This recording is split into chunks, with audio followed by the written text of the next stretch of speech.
The horrors of the voyage through the Middle Passage. In the early 17th century, as many as 20% of slaves perished on their journey across the Atlantic.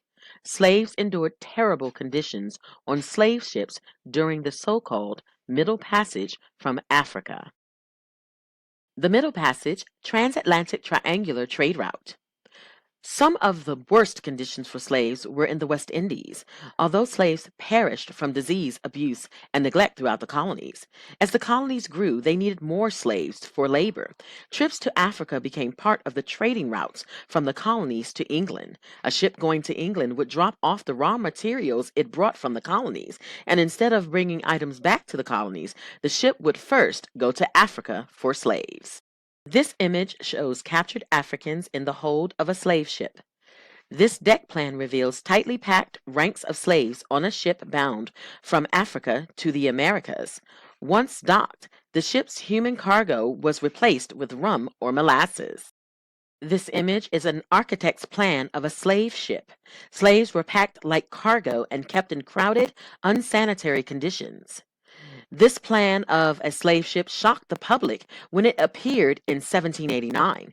It showed how 482 slaves could be packed on board for a 6 to 8 week voyage to the West Indies. This ship carried 609 slaves on such a voyage.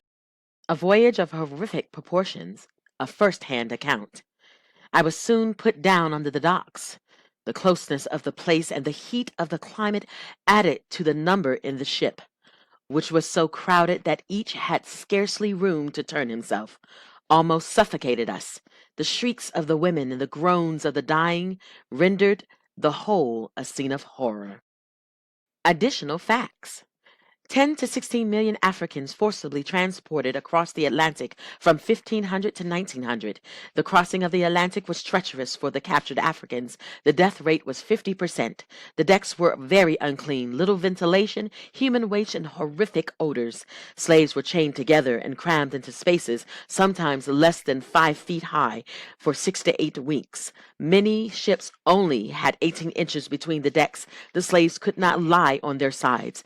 The slaves were chained to the ship by their legs and necks.